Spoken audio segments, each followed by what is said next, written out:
Hi, everyone. Welcome to the show. This is Joyce Bender on Disability Matters. So great to be with all of you. Thank you, everyone in the Americas. What great listeners and followers. Do you know what really always just warms my heart? It's when I go somewhere and someone says, "Oh, you're Joyce Bender." And it must be when they hear my voice. "Oh, you're Joyce Bender." And I listen to your show. Oh, always is so awesome. And I appreciate it. As I do the 73, soon 74 countries around the world with listeners. Some of those countries, such as a small country in Africa, may have only one listener, but you know what I always say? You've heard me say it on all these shows. One listener can make a difference. One. Just like, as Nan knows, one man, Bill Lowry, made a big difference just by agreeing to work with me to find employment for people with disabilities when he was the CEO of Blue Cross that became Highmark while he was there. One man, one yes. And now thousands of people with disabilities have employment. I travel around the world with the State Department, have been throughout Asia as an expert on the employment of people with disabilities. I have this radio show, a software product. I started this not for profit for high school students living with disabilities. And by the way, go to benderleadership.org. These are high school students with disabilities dealing with bullying. And we are preparing them for the world of work and reminding them how awesome they are. Benderleadership.org. This is end of year. This is Thanksgiving. Go make a donation today. But back to Bill. When I was in Kazakhstan, I'm not kidding. I'm standing there and I thought, he would never believe it. He would never believe all this would happen, but it did. So, one person, one listener, one country, you go tell everyone about any English listening venue and spread the news. Quality of life for all people living with disabilities. Yoshiko Dart, I'm thankful for you. Special shout out as I have had every year, oh my goodness, over 7 years, every show. Why? She is the widow of the late, great Justin Dart. She is a warrior. You know, I knew Justin Dart was famous when he was a Jeopardy question. But so you know, Justin was one of the greatest disability rights leaders behind getting the ADA signed. I'm blessed I got to meet him. I only wish I'd known him longer. But you know, it bothers me that in the United States, in our education system, that students aren't taught about these great disability rights leaders in the disability world. So that is why I have that shout out to Yoshiko. And Yoshiko, I'm thankful for you. Have a great Thanksgiving. And speaking of being thankful, what can I say about Highmark? What can I say other than they set the high mark for all companies to follow? There isn't one company in the United States where from 1995 until today that every single CEO has stood behind me. Every one of them, and hired and still hires people with disabilities. See, I always tell people if they say to me, "Oh, Joyce, you're so wonderful," I say, "Don't tell me that. Hire someone." You know, it's not the compliment. Where does the rubber meet the road? Hire a person with a disability today. So, Highmark has been the sponsor, lead sponsor of this show for many years.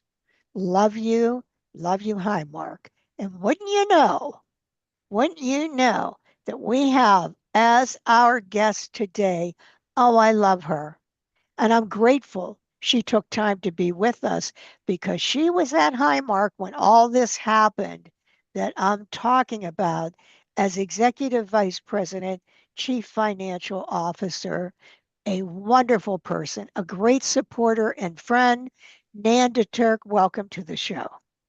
Thanks, Joyce. I'm happy to be here. And it's hard to believe how long we've known each other, that it took this long for us to get our calendars together and I can actually chat with you for a bit on your show.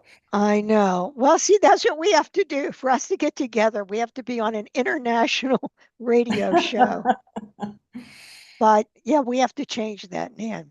We Yes, must change definitely. that because I tell people when you have someone that's helped you or special in your life, you should be calling, checking in, even during this time when many people with disabilities said to me, we've lost our jobs. What are we going to do? What will we do? I said, okay, stop right there. Number one, you're going to keep moving.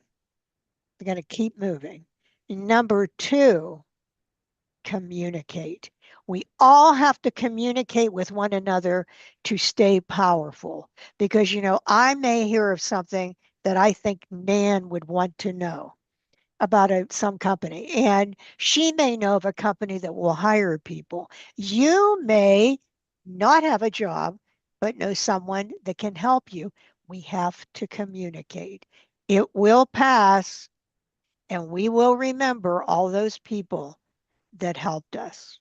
So remember, communicate, move forward. And that's Nan. She is a move forward person. She is the executive leader, financial experience, strategic experience, operational expertise, and definite healthcare expertise from her time with Highmark. Nan, welcome to the show. It's a pleasure to have you with us. Thanks. Thank So, the you. first thing I have to tell everyone listening, Nan hired people. Nan supported you. Nan is the real deal. How often we go somewhere, we meet someone and they say, "Oh, yes, wow, wow, we do stuff for people with disabilities." And I say, "Really? How many wheelchairs are in your lobby? Like how many service dogs do you see?" Not a lot, but you do at Highmark. And Nan DeTurk was involved in all of this. I want you to know our listeners around the world always want to know more about the person. So, Nan, let's start with your story. Tell us about your journey and what happened throughout your life and your career. Sure, absolutely. So I was born and raised in a tiny little town in Northwest Ohio, called North Baltimore. 3,200 people. 50 people are born and 50 people die each year. And it's been going on for probably 100 years. So it was just a real small town. My father was a bombardier in World War II. And when he returned, he opened and went to funeral director. He became a funeral director and an embalmer school and opened up his own business right there in that small little town. Last house on the right on Main Street. So that was my beginnings. I had two siblings, two sisters. They were older. My parents had spread out their children. My oldest sister is still alive and she's 15 years older than I. My middle sister, we lost to breast cancer about 10 years ago now. So that's where I began. My father was a significant influence on my life. He was a very compassionate person. And I think the World War II, that whole generation, it's held true for him. And it had a big impact on him, his life, his children. And from there, I went to Ohio State after graduating. where I had more people living in my dorm than was in the entire town that I was raised in. And I loved it. It was like a campus of 60,000 people, and I really flourished there. Graduated with honors in the finance program. I was summa cum laude and just really loved the experience of Ohio State and everything it brought. It brought a lot of opportunities. From there, I went into, and I'm dating myself, I went into the big eight accounting firms. I think now there's only four. There's been four for probably 20 years. Um, and I started in insurance. There I met my first husband, Barry, while I was auditing, and really got into health insurance after Barry and I moved to Harrisburg, Pennsylvania. I started working for Pennsylvania Blue Shield. And that was the beginning of my Highmark career. That was about 22 years. And from there, we moved, Barry and I moved from Harrisburg to Pittsburgh. And Barry had a slight accident while we were building a home in Wexford. And he was a type 1 diabetic, and the complications of this small accident stepped into a ditch that the builders had just dug for water line, I think it was. But anyways, I'm spiraled out of control, and unfortunately, Barry passed away in 2002. So, but all while I was with Highmark, and they were extremely supportive as I was going through this. It was about 30 months of, assisted living, care at home, and then ended up with hospice and him passing. But the CEOs at Highmark were just so supportive because, they really do care. And I think that's what really, made me realize that this was the company that I wanted to be with for the rest of my career. So Mhm.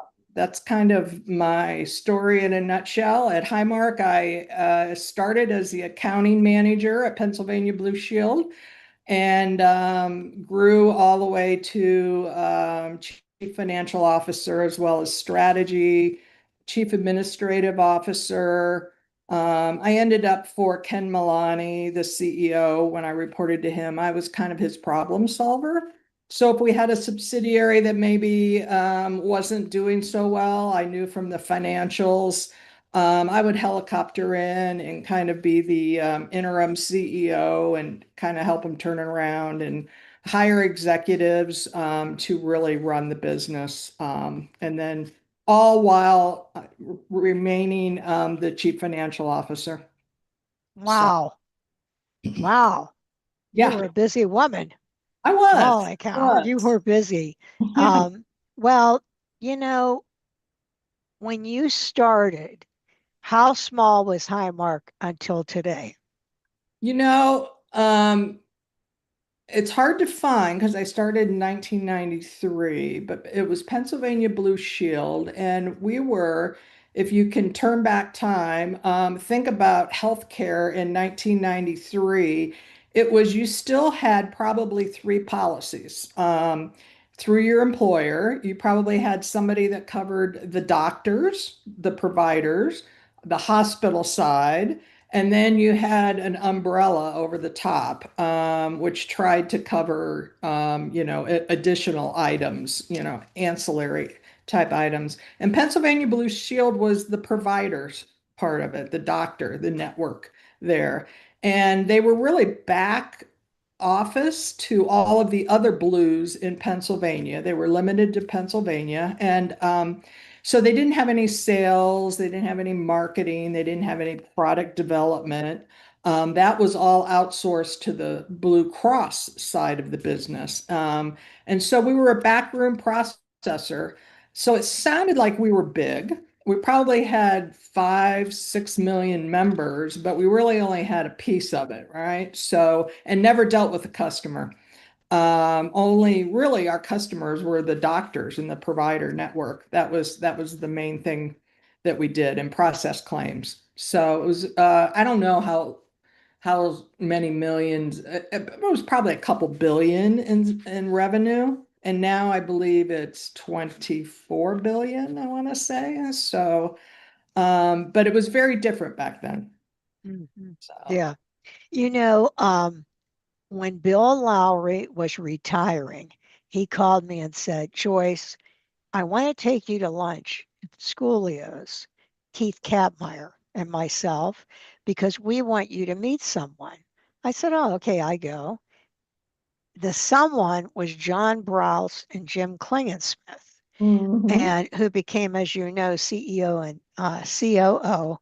And Bill said, there are a few things important to me. One of them is what Joyce does. So I want you to keep it going. And that's really how it all started, that from John Browse to Ken Milani, and from Ken Milani to Bill Winkenwerder. And then I met, of course, the great David Holmberg, who is the CEO today. But even that started, from Bill. I'll never mhm, forget that luncheon. He just so awesome. yeah. So, when you were at Highmark, Nan, you were saying good people, nice people. What did you learn about that company? I mean, when some people will say, "Oh, I'd never go to this company again," or "Oh, this company's cutthroat," or whatever it is.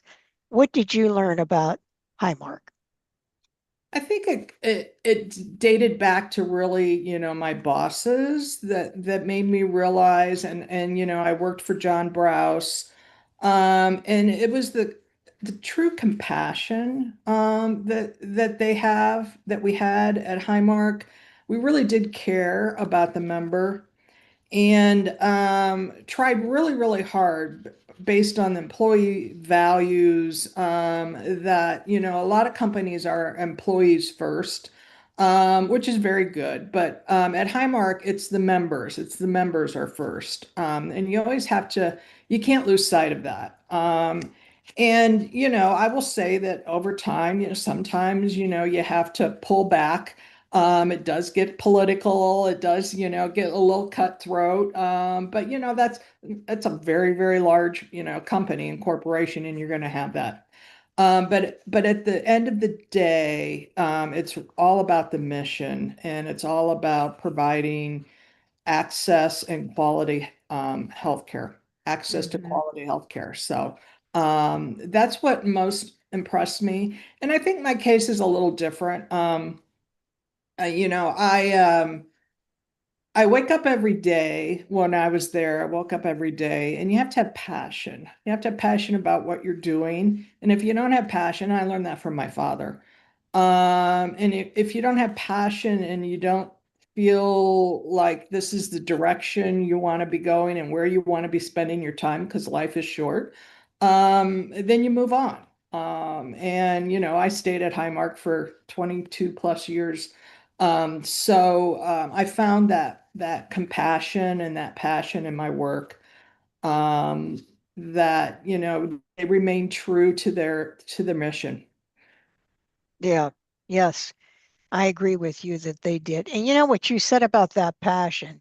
First thing I thought of when I went with the US State Department to Japan, we went first to Okinawa, and they have the oldest living uh, centennials, whatever you want to call it, higher than all the other countries, longevity of life. Hmm. And they said, and there are three things. I said, okay, first thing, diet. No. First thing, purpose. Every day when they get up, no matter how old they are, they have a purpose. There's whether it's for the family or a neighbor or just something they're working on or something they believe in, but they have a purpose. Number two, other people, having a social network, spending time with other people. They were saying how some of these women, here they are, 95 years old, and they get up in the morning, and first thing they do is they're going out having tea with one of their friends, that live next door. But that social bonding was number two. Number three was diet. I thought we're going to get there Yeah, we ultimately. got to eventually get there. Yeah, it's number three. But that's what I thought of when Yeah, you said about having a passion. I thought of that right away. Thought of Nan belongs in Okinawa. There you go. there you You go. fit right in. Fit right But in. And so would um, my mother, who lived to be 96 years old. She was every day, she had a purpose and she certainly had passion. So, mhm. Yeah, and something else, Nan, that we have in common. My father was a World War II veteran. He was in the Navy and he worked on an aircraft carrier. And mhm. you're so right about that generation. Oh my goodness. It's they were a special breed to say the least. Yeah. My biggest kind of disappointment in life is that they never talked about it. Mhm. And I never really forced my dad to talk about it. And he passed when I was only, I want to say 34. Yeah, I was 34. So I was fairly young. But I did do a World War II cruise uh, Hmm. on the 70th anniversary of D-Day.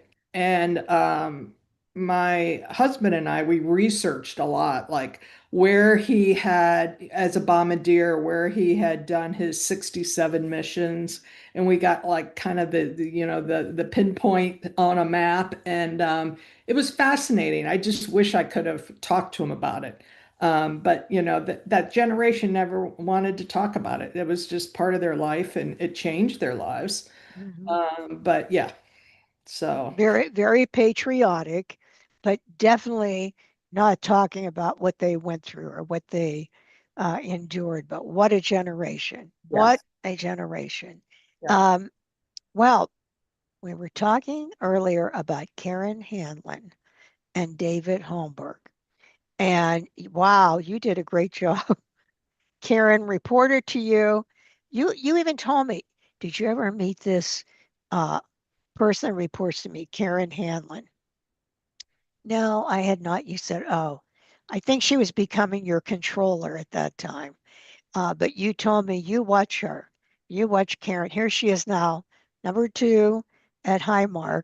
Then you took me to lunch to meet David Holmberg, who you said, watch him. This is really a good guy. And he became the CEO. So obviously, you could have been an executive search because you picked them and you knew and you were right on. And I know how much they look up to you because when Karen was on and I asked her about her role model, it was you. Hmm. Yeah. So, you had a big impact on both of them. And what did you see in them? What was it that you saw in them that you knew these are people to promote or these are people that will move up into the executive leadership role? I think I saw in both of them and still do today. They're very strategic. I mean, they're wicked smart.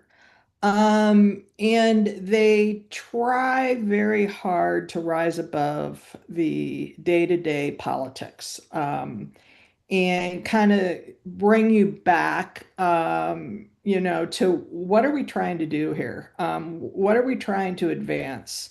How are we trying to make a difference in this, world, this crazy, complex healthcare world? And that's what I see in both of them, and that's why they are very, very successful. They are not cutthroat. They are not looking out for themselves. They are not trying to build empires. They're just really trying to move the ball forward in this little niche of the world that we have called healthcare. And how can we make it more accessible? How can we make it more affordable? And how can we really engage your team to be work together to advance that. I think I saw that in both of them. And that's what I always looked for when I was hiring people. And I will tell you, those are my two of my obviously best hires. And you make some mistakes, but you got to be able to very quickly, deal with your mistakes. And I think they both do that also. They learn from their mistakes. Don't take defeat, as the end of the world. Just pick up and move on and figure out how to learn from it and do better the next time. I would also say that you, David, and Karen are all good people. I mean, you have a goodness in you. And, that's why you can stand on solid ground. You have that character, that goodness. And one thing about them also, like you, is they are well grounded as far as being calm when everything's burning to the ground around them. You know what I mean? Like I'll say, "Oh, Karen, how are you?" Okay. I said, "Well, you're in quite a time." "Oh, yes, but Yeah. we move on." I mean, that's how they both are, though. They're Yeah. both like that. Yeah. And what it reminded me of was Keith Kapmeyer. One time I was to meet, Mary and I were going to go meet him early in the morning. So Carol called to confirm, and um, the executive assistant said, "Oh, um, yeah, it's still on. A lot of excitement here. The other Highmark building is on fire." And we were like, "Oh my God, what do you mean it's on fire?" "Oh, well, we'll have to cancel. I mean, that's not a problem." "No, no, Pete said to come. He's not canceling." So I said, "Wow, you know, we didn't think you would meet." And he said, "Joyce, if I got upset every time something caught on fire, I'd really have a problem. Yeah. Now, what am I going to do to stop that? Nothing. What can I do?" But that's an example. And Bill was, the same way, Bill Lowry. Mhm. Um, so I do think I think don't you agree that they're like that? Oh yeah, yeah, definitely, definitely. You have to maintain a sense of there's only so much you can do. And this too will work its way out. As long as you got the right people and the team working with you. If you don't have confidence in them, then you need to make some changes and you need to get the right team. Mhm. So, Yeah, yeah. yeah, that's right. Well, Nan, you have been a supporter of mine from the beginning when I met you. I just told this story the other day.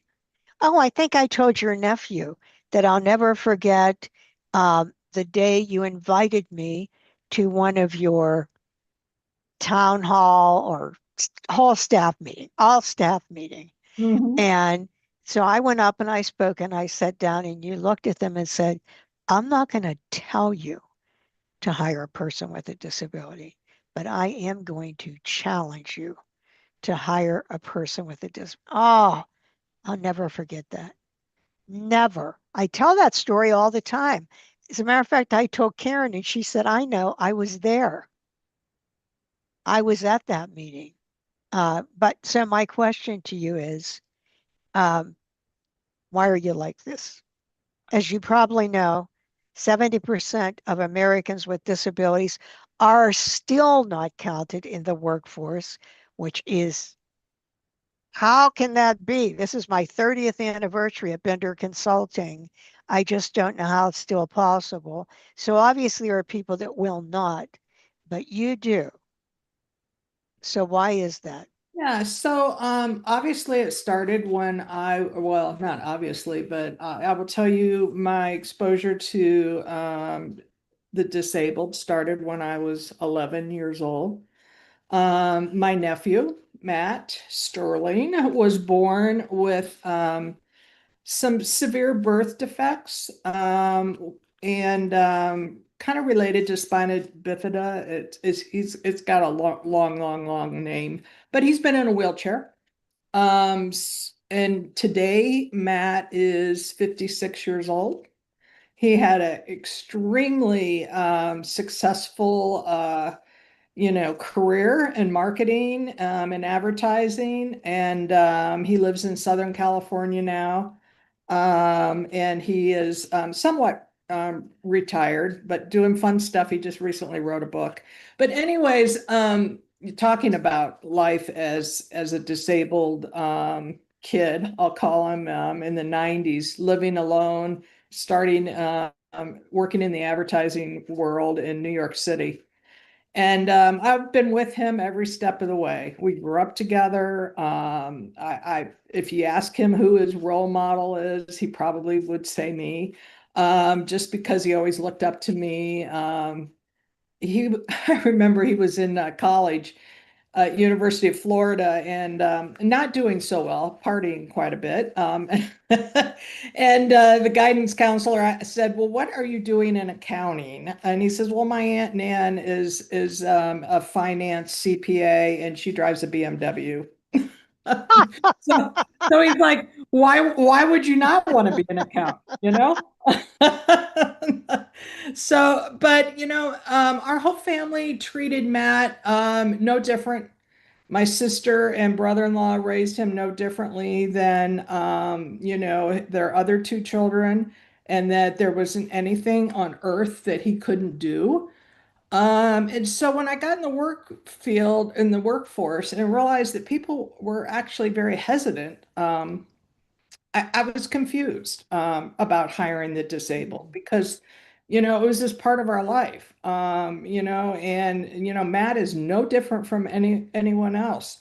And I will tell you, it set me back just recently when he wrote his book, his memoir for his young son, so he can appreciate what it was like for him being, disabled in a world that wasn't, so accessible and so forgiving. And I read that book and I was like, wow, I never realized some of the struggles he had in New York City. And shame on me for not realizing that because he didn't share it. He didn't talk about it. I just assumed that, being in a wheelchair and not being in a wheelchair, there's really no difference in life, but there is. And so you got to give the disabled, some help. You have to go out of your way. And so when I had you come that day to my staff, I think at that point in time, I probably had 400 or 500 people in finance. Oh, Um, it was a big room. yeah, I wasn't going to tell him you have to do this. You got to want to do it. And I'm going to challenge you, and I'm going to give you the budget, and I'm going to give you some leeway. Because it's going to take you a little more time, to work with some of these individuals. And so that's when I said I challenge you to do that. Come to me with some ideas. And so that's kind of that's been my approach from day one. We never thought Matt, we were told when they did a spinal fusion when he was like 7, and by then I was probably 20, that he probably wasn't going to live much longer. And here he is, 56, and had a really successful career. And a fireball and really smart and nice and a great sense of humor. What is the book called? The mighty, the The mighty. Mighty. Okay, The Yep, Mighty. So, go to Amazon, The Mighty by Matt Sterling. that's right. You will love it. Yes. And It's with that, it's, it's eye awakening for those who think yeah, know a lot about the disabled and the challenges that they face. Everybody's situation is different, and it was very eye awakening for the family, yeah, particularly me. amazing too. It was just for the family and you already know them. Yeah, Imagine for people that don't, you really need to buy that book, The Mighty by Matt Sterling. And with that, it is on the half hour, 4 hour news break, which, as everyone knows, we are the only place in the world that has a news break every show about what's going on in the world of disability nationally. So, Jennifer, you're with us, Jennifer Mathis. I am. Oh, Jennifer, I'm so happy to see you. Hi. How are you today? I'm good, thank you. Well, what news do you have for us today, Jennifer? And by the way, Jennifer is with Bazelon Center for Mental Health Law, and Jennifer is the most prestigious, well known disability rights leader in this area. New York Times, everything TV, you name it.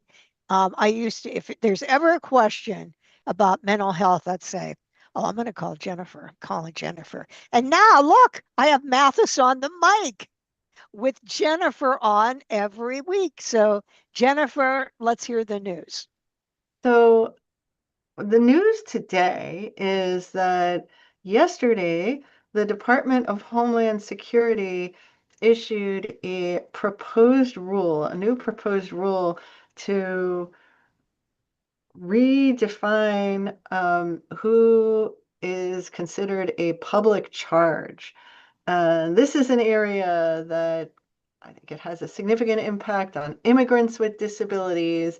It is an area of the law where things have gone back and forth in the past couple of administrations.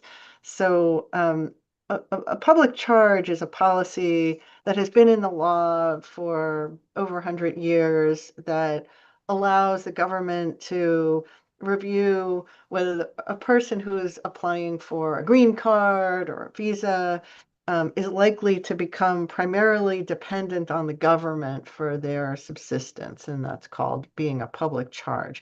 And so for many, many years, the government applied the law pretty consistently in this area.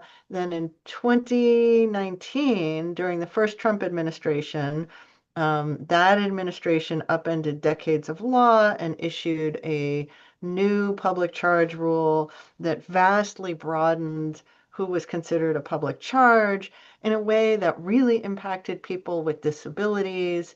It made it much more likely that people with disabilities would be considered a public charge because it, for the first time, added consideration of whether people had gotten Medicaid benefits, SNAP benefits. It looked at people's health in more restrictive ways. It looked at long-term institutionalization. Well, the law has always looked at long-term institutionalization. This really sort of broadened, though, who was falling within these categories. And the disability community got pretty involved in this area because it seemed like people with disabilities were such a big focus of this law, and it seemed like it was sending the message, we don't want people with disabilities in this country. And so um, that law, that regulation was changed in the last administration. The last administration did a new rule that largely went back to what the law was before. It did not count Medicaid and SNAP benefits. It was very clear that disability by itself does not make somebody a public charge. It said, look, if you look at past institutionalization, it has to be long term, and you have to consider if somebody was institutionalized in violation of the ADA or 504, if then otherwise you can't count that against them. And so the last administration, I think, made it much harder to label somebody with a disability a public charge. Now, here we are again with the current administration issuing a new proposal to basically make it even broader than what they did under the first Trump administration, and to say, we're not putting in any standards at all. We're proposing just getting rid of all this stuff and having maximum discretion. And they said we want, they what did they say? DHS believes that this will be more consistent with Congress's intent, as it would restore ultimate discretion for officers to consider not just the minimum statutory factors, but also any other information that the officer deems relevant to a public charge and admissibility determination. So basically, they're kind of saying anything goes. And so I think that will create a lot of confusion. It also, even for people who um, are not going to be subject to this rule, it creates so much confusion among the immigrant community that I think people are afraid to use public benefits because they're afraid of being considered a public charge. And so it really would have some pretty drastic impacts on people with disabilities and people who need services. And so there is going to be a 30-day comment period. That's very short for a rule like this, but that is what it will be. And so that comment period, the clock starts ticking tomorrow because they said they're going to publish this officially in the Federal Register tomorrow. So people will then have 30 days. And I think that there will be a lot of guidance that's out there in the community. I think we'll put something on our website at some point during that comment period. I'm sure lots of the disability groups will have some sample comments out there for people. But basically, I think it's important that people comment and say, please don't do this. Please leave the rules as they were. Should they go to your site to do that, basilon.org, or, I mean, to get information on how to make a Yeah, comment? so I think this is all so new. We don't have anything on our site yet.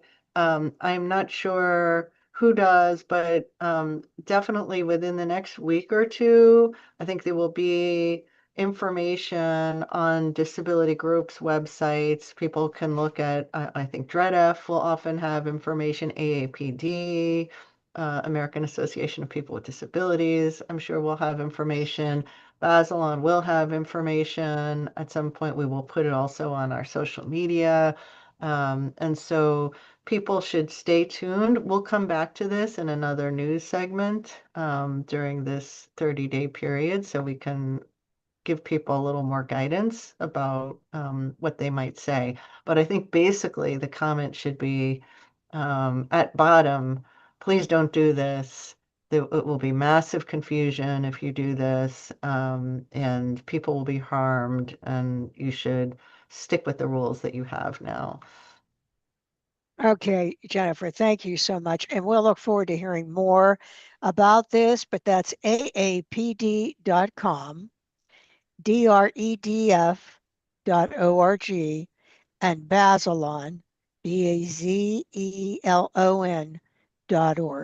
Keep going to those sites. I assure you, it will be on one of them or at some point, all of them. Thank you so much, Jennifer.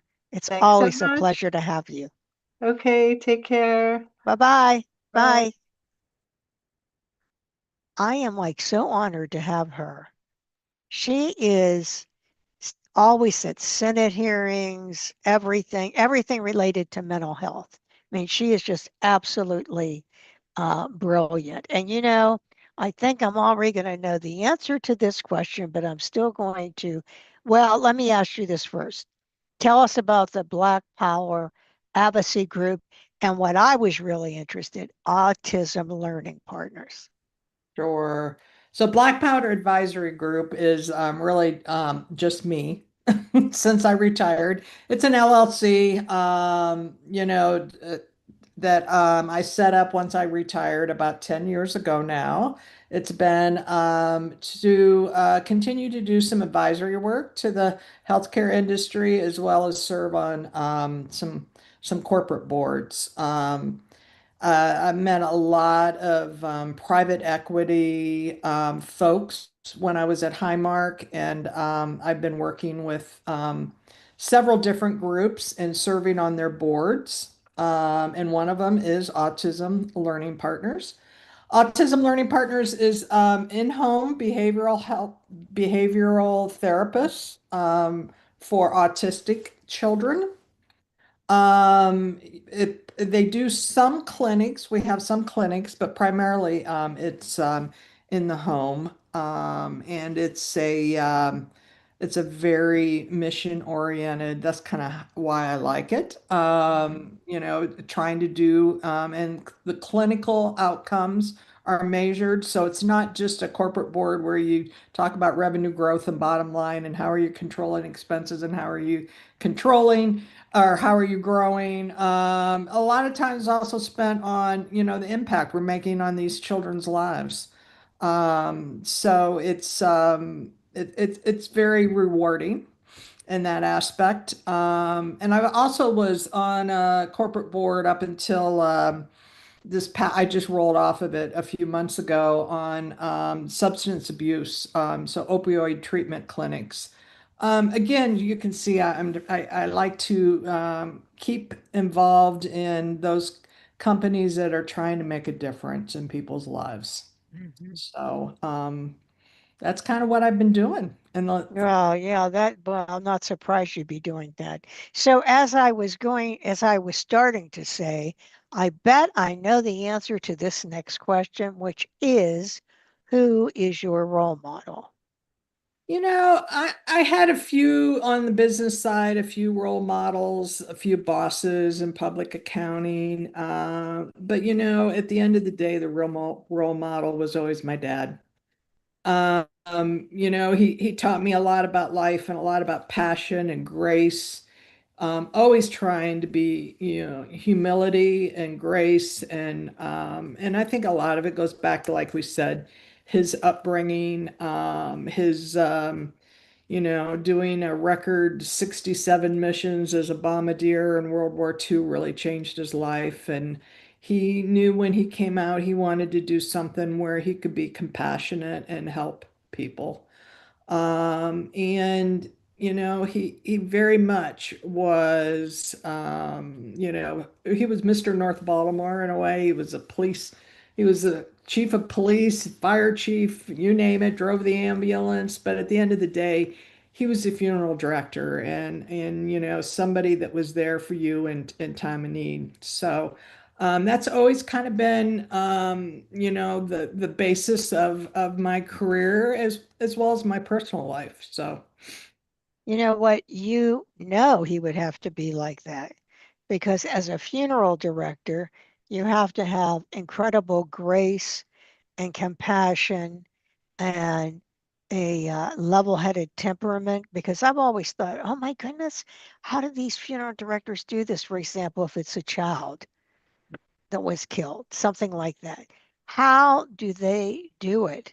And I don't know the answer to that. I guess it's sort of inbred how they are. I think a lot of it is, but I also saw him at the kitchen table when the person died and really ha didn't have family and wasn't religious. So, who was going to say something about this individual? Because he always personalized everything. And he would write and he would speak at a funeral about this individual and the things that he had accomplished in his life and what he or she had done. So, he and that really had a lasting impact, I think, on me. Definitely. Yeah. Well, it had to. How about from a business perspective? Do you have a role models from the business perspective? I have to tell you that it was probably Bob Gray, who was he was the CFO of Highmark. He was a direct report to John Browse back in those days. He was he was one of those, not a micromanager. You've got it. He hired me. You've got it. You run with it. You do what you got to do. Only come to me. He was always, and he taught me to always think about what your boss's boss question's going to be. So when you're analyzing and coming up with a problem, an issue, and coming up with a solution, what's your boss's boss? What's his number one question going to be? And so he always made me think, outside of the box and always thinking up the ladder. So it was what's the board going to say? What are their concerns going to be? When you're presenting the budget, so you're always thinking about your boss's boss, whoever that may be. And so I think, and Bob was definitely there when Barry died. And I was really questioning what was I doing in Pittsburgh. I just moved there. We were building a house, and um, why did I just thought maybe I just needed to pack up and move and try something totally different, just throw it all in. And he was like, "You're just running. You're running, and this is your family. Your family is Highmark now, and we're here for you. And so, just quit running and just appreciate that we're here for you, and we've got you." So, You know what? See, that's what's unusual is when someone in corporate America is like that, but I can tell you they have supported me, they've helped me, they've been there for me, even during this time when there were companies that, as you might guess, were apprehensive about disability employment with the DEI and everything else going on. And when Highmark found this out, oh my goodness, they doubled down. I mean, they stood behind me. And now, thank God, those companies are all coming back. But that's Highmark, you know? yeah. That is Highmark. They'll take that extra step. So, Nan, over your career, including the work you are doing today that you talked about, what do you believe is your greatest accomplishment? I think it's building a strong team that can think on their own and comes to me for advice and decisions when there's various different routes you can go. So I think that's, when I look back on my career, I think I built good teams. I think I built leaders. And I was always known for being very bold. I am sometimes too quick to make a decision, um, but people learned that, and my teams and the folks that I brought along realized that don't go to Nan with what should I do because she's going to tell you, and then you got to go do it.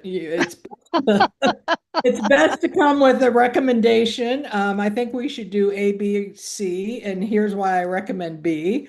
And then I can give my advice and support them. So I think that's probably my greatest accomplishment is that I would I built really strong teams that have been very successful. So that when I made the decision to go, and retire at relatively young age, there was no doubt in my mind that they were going to be successful and they were up and ready for the job. Well, you did a good job. Yes, they were. Well, Nan, thank you so much for being with us today. And we end every show with a quote. And today that quote is from Thomas Merton, who said, "We do not find the meaning of life by ourselves alone. We find it with another." How true that is. And in the words of Mary Brocker, remember when you get up tomorrow, choose joy. You can't lose when you do it. We will look forward to talking to you all next week on epilepsy. As you know, it's epilepsy month, and we have Logan Ewald, a young man, high school, who is phenomenal. Tell everyone you know about it, and see you then.